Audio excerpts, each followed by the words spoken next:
alaihi salatu wassalam berdoa kepada Allah subhanahu wa ta'ala, la tadar alal ardi minal kafirina dayyara.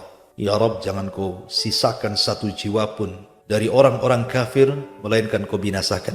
Maka setelah kemudian datang tufan dan banjir bandang yang menyatukan air langit dan bumi, maka tidak ada satupun jiwa yang tersisa hidup kecuali mati, kecuali Nuh dan beberapa orang yang ada di perahunya.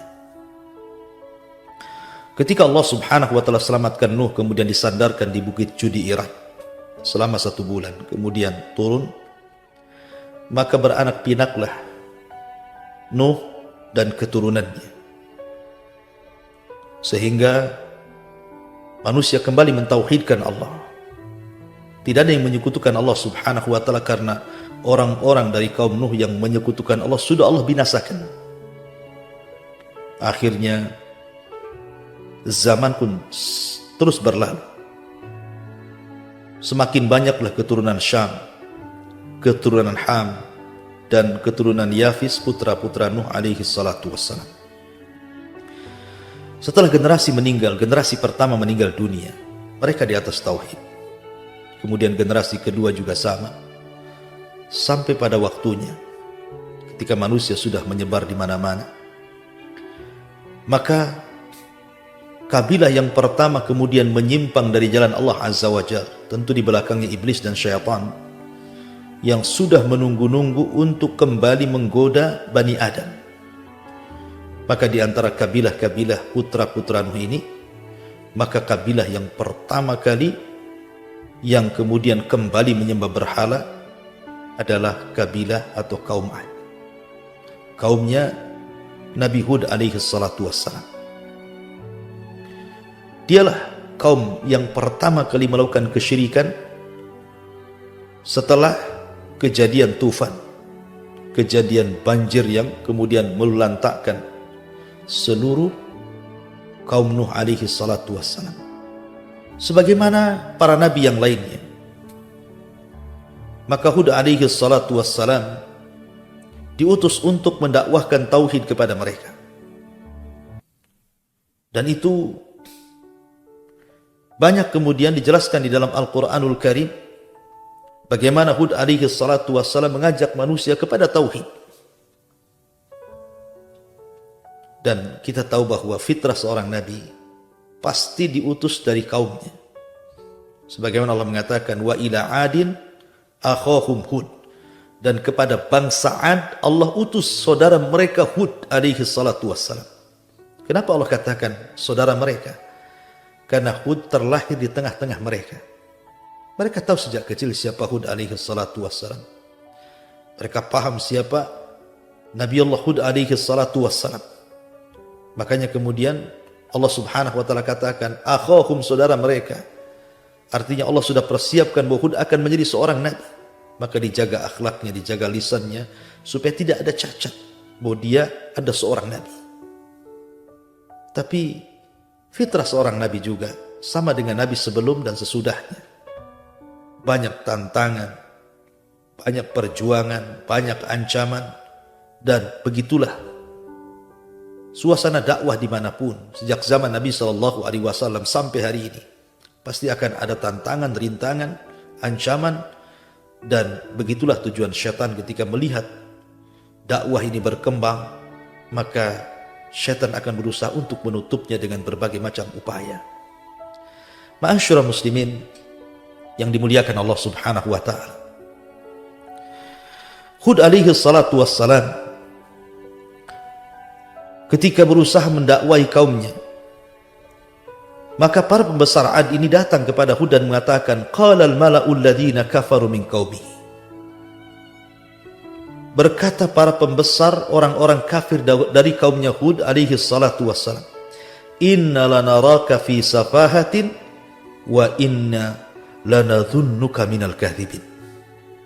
Wahai Hud, sesungguhnya kami benar-benar memandang kamu dalam keadaan kurang akal. Kau ini gila. Dan sungguh kami juga menganggap engkau ini adalah seorang pendusta. Subhanallah. Sunnatul dakwah.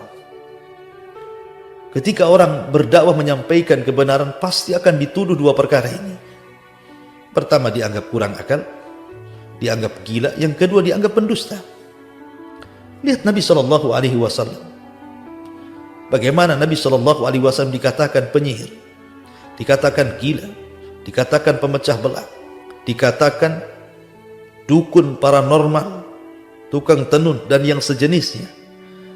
Itulah lakab-lakab yang kemudian diberikan kepada para nabi dan rasul dan kepada siapapun yang mendakwahkan dakwahnya para nabi dan rasul. Tidak lepas daripada tuduhan ini. Tuduhan bahwa kita ini disebut radikal, disebut keras, dan begitu seterusnya, supaya orang lari dari kita. Ya. Tetapi Hud alaihi salatu wassalam ini orang yang lembut. Dia tidak membantah dengan cara keras, tidak mencaci dan memaki balik. Justru dia mengatakan, qala ya qaumi laisa bi safaha walakinni rasulun min rabbil alamin. Wahai kaumku, aku ini tidak kekurangan akal, sama sekali akalku sehat. Aku tidak gila, sama sekali aku waras. Tetapi aku ini utusan dari Allah subhanahu wa ta'ala, Rabb semesta alam. Uballigukum risalati rabbi wa ana lakum nasihun amin. Saya hanya menyampaikan risalah Allah kepada kalian, karena saya ini hanya pemberi nasihat yang terpercaya, yang jujur, yang amanah. Ya. Jadi bagaimana dakwanya Hud? Dengan lembutnya dia membalas perkataan kaumnya. Ma'asyiral muslimin yang dimuliakan Allah azza wa jalla. Bahkan dalam ayat yang lain Hud mengatakan, inni lakum rasulun amin fattaqullaha wa ati'un wa ma as'alukum alaihi min ajrin in ajriya illa 'ala Allah. Sesungguhnya aku adalah rasul yang dapat dipercaya bagi kalian. Oleh karena itulah bertakwalah kalian kepada Allah dan taatilah aku. Akan tapi apa yang terjadi? Kaum Ad adalah kaum yang sangat keras kepala, yang tidak pernah bersyukur akan nikmat Allah subhanahu wa ta'ala. Ketika Hud mengatakan bahwa saya datang kepada kalian menjadi seorang nabi, penasehat yang terpercaya, mengajak kalian ke dalam tauhid kepada Allah subhanahu wa ta'ala, justru kaumnya mengatakan, ya Hud, ma ji'tana bi bayyinatin wa ma nahnu bitariki alihatina an qaulika wa ma nahnu laka bimu'minin innakula illa taraka ba'du alihatina bisu. Subhanallah. Wahai Hud, kamu tidak mendatangkan kepada kami satu bukti yang nyata, dan kami sekali-kali tidak akan meninggalkan sesembahan-sembahan kami karena perkataanmu itu, dan kami sekali-kali tidak akan mempercayai kamu karena kami tidak mengatakan melainkan bahwa sebagian sesembahan kami telah menimpakan penyakit gila kepadamu. Subhanallah. Bagaimana kaumnya mengatakan bahwa karena engkau sudah, mungkin bahasa kita, karena engkau sudah terus mengejek kami karena sesembahan-sembahan kami atau karena peribadatan kami mengikuti nenek-nenek moyang kami. Sekarang rasakan, wahai Tuhan-Tuhan kami sudah memberikan penyakit gila kepada. Nauzubillah. Ma'asyiral muslimin yang dimuliakan Allah subhanahu wa ta'ala. Tapi Hud terus mengingatkan mereka dengan cara targhib. Targhib itu memberi kabar gembira. Sebagaimana Allah subhanahu wa ta'ala mengatakan, wattaqul ladzi amaddakum bima ta'malun amaddakum bi an'amin wa banin wa jannati wa uyun. Kata Hud, bertakwalah kalian kepada Allah. Kalau kalian mau bertakwa, mau mengikuti agamaku, mau meninggalkan Tuhan-Tuhan kalian, kata Hud, dan kalian mau bertobat kepada Allah subhanahu wa ta'ala, maka Allah akan anugerahkan kepada kalian apa itu? Amaddakum bi an'amin wa banin. Tentu kalian akan diberikan banyak keturunan, banyak hewan-hewan ternak, dan juga wa jannati wa uyun, kebun-kebun yang indah dan mata air yang akan mengalir, yang senantiasa akan bermanfaat untuk kalian. Dijanjikan oleh Hud. Artinya kalau kalian, wahai bangsa Ad, meninggalkan Tuhan kalian, mengikuti dakwahku, mentauhidkan Allah azza wa jalla, maka Allah akan tambah banyak rizki kepada kalian. Binatang ternak, anak-anak, pohon-pohon, tumbuh-tumbuhan, hutan-hutan, kebun-kebun, bahkan mata air, sumber-sumber, sungai-sungai. lautan dan begitu seterusnya. Akan tapi apa yang terjadi? Mereka diingatkan pun tidak mau kembali kepada Allah Subhanahu wa taala. Yang ada kemudian mereka berusaha untuk menghalang-halangi dakwah Hud alaihi salatu wassalam. Ma'asyiral muslimin yang dimuliakan Allah Azza wa Jalla, apalagi Al-Quran menyebutkan bahwa kaum Ad ini tidak percaya dengan adanya kebangkitan. Mereka menganggap bahwa setelah mereka mati, ya sudah, mati saja, tidak mungkin dibangkitkan lagi. Dan itu perkataan mereka, bahwa mereka itu menganggap bahwa hidup mati mereka itu hanya karena waktu saja, bukan karena Allah Subhanahu wa ta'ala. Itu hanya waktu saja. Soal mati, soal hidup itu urusan waktu. Artinya bahwa sudah sedemikian keyakinan orang-orang Ad ini alaihi salatu wassalam.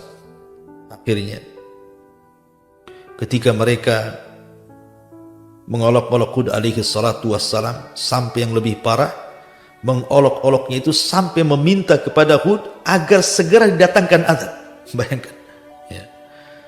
Qalu ajitana lina'budallaha wahdahu wa nadhara ma kana ya'budu abauna fa'tina bima ta'iduna in kunta minas sadiqin. Maka wahai Hud, jika memang kau benar apa yang kau janjikan kepada kami, fa'tina bima ta'iduna, maka datangkanlah azab yang engkau selalu ancam kepada kami, in kunta minas sadiqin, jika engkau memang benar orang-orang yang jujur bahwa azab itu akan turun kepada kami gara-gara kami nolak dakwahmu. Subhanallah. Mereka merasa aman dari azab Allah Subhanahu wa ta'ala. Padahal tidak boleh kita merasa aman dari azab Allah. Karena bagaimanapun azab Allah itu sekonyong-konyong bisa saja datang kepada kita. Tapi mereka merasa sombong. Akhirnya apa yang terjadi? Allah Subhanahu wa ta'ala timpakan kepada mereka kekeringan yang luar biasa. Kata Ibnu Ishaq bahwa kekeringan yang dialami kaum Ad itu sampai 3 tahun, menghancurkan ladang-ladang, menghancurkan sawah-sawah, menghancurkan kebun-kebun, mewafatkan ternak-ternak. Akhirnya mereka pun kelaparan. Ketika mereka merasakan adab pertama berupa kekeringan, maka orang-orang pilihan mereka, 70 orang pilihan mereka, sebagaimana kebiasaan orang-orang Ad, apabila susah mereka akan datang ke haram, berbunajat kepada Allah Azza wa Jalla di haram supaya Allah turunkan hujan kepada mereka. Berangkat orang pilihan di ke haram, sampai di haram justru mereka malah mabok-mabok, main perempuan dan begitu seterusnya, sampai ketika diingatkan baru mereka sadar, barulah kemudian mereka berdoa di haram. Apa jalan keluarnya? Bagaimana cara penyelesaiannya? Bagaimana caranya supaya terjadi hujan lagi? Setelah mereka ikhlas berdoa, tiba-tiba ada suara dari balik awan dan mengatakan bahwa aku memberikan kalian 3 pilihan. Akan kukirimkan 3 awan. 1 awan berwarna putih, 1 awan berwarna merah, dan 1 awan berwarna hitam pekat. Tinggal milih.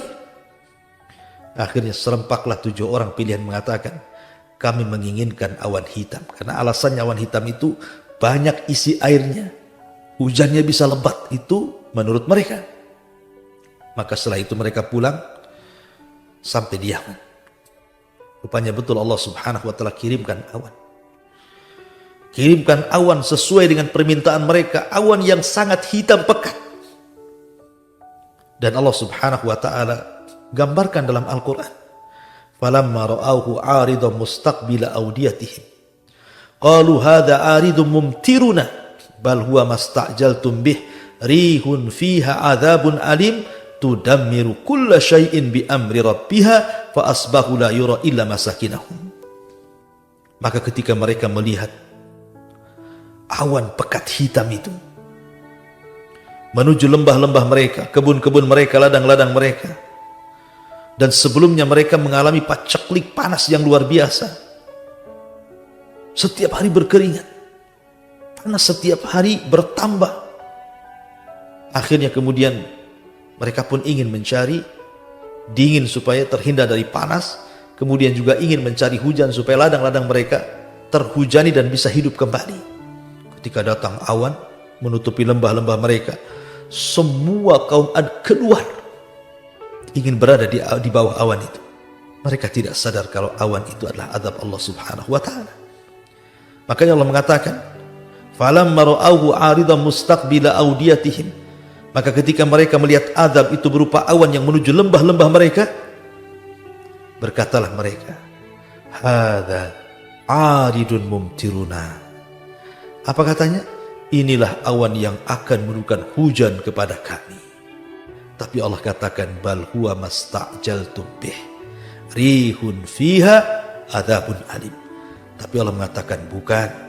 Bahkan itulah azab yang akan kamu minta agar datang dengan segera, angin yang mengandung azab yang sangat pedih sekali, yang akan menghancurkan segala sesuatu dengan perintah Tuhannya. Maka jadilah mereka tidak ada yang kelihatan kecuali bekas tempat-tempat mereka. Ma'asyiral muslimin yang dimuliakan Allah Azza wa Jalla, ketika terjadi awan itu, tiba-tiba awan itu mendatangkan angin yang sangat kencang. Kencang sekali. Menerbangkan semua yang ada di bawah. Manusianya, anak-anaknya, orang dewasanya, laki-lakinya, perempuannya, orang tua, semua diangkat angin. Subhanallah. Sehingga Allah mengatakan, "Wa amma 'ad fa uhliku birihin sarsarin 'atiyah." Diutus kepada mereka rih angin yang terus-menerus, angin puting beliung yang luar biasa, mengangkat jasad-jasad mereka ke langit. Sampai Allah mengatakan, "Sakharaha 'alaihim sab'a layalin wa thamaniyata ayyamin khusuma." Sampai mereka tinggal di langit, dibawa terbang oleh angin, kemudian ditabrakan satu dengan yang lainnya sampai akhirnya meninggal di langit.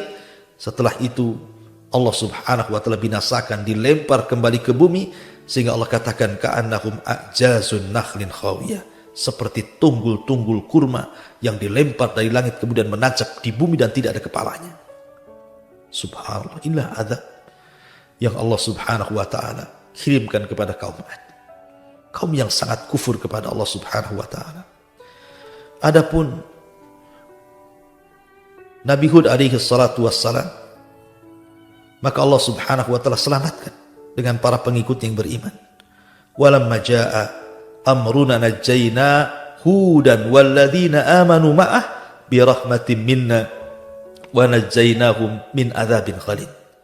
Dan ketika datang perkara kami, azab kami kepada mereka, maka kami selamatkan Hud dan orang-orang yang bersamanya dengan rahmat dari kami, dan kami selamatkan mereka dari azab Allah Subhanahu wa taala yang sangat pedih. Akhirnya Allah selamatkan Hud dan juga kaumnya, sementara kaum Ad dihancurkan, diluluh lantakkan, tidak ada yang tersisa satu jiwa pun dalam peristiwa ini. Lihat bagaimana Allah Subhanahu wa taala apabila mengirim azab pada umat-umat sebelum kita, maka tidak ada tersisa kecuali mati. Bahkan tempat-tempat mereka tidak tersisa kecuali melebur dengan tanah. Hanya sebagian kecil peninggalan Ad dan Thamud yang masih ada sampai sekarang. Tentu supaya jadikan ibrah, pelajaran bahwa kisah ini bukan cerita, tapi kisah ini kenyataan pernah terjadi, sampai Allah Subhanahu wa taala gambarkan di dalam Al-Quranul Karim.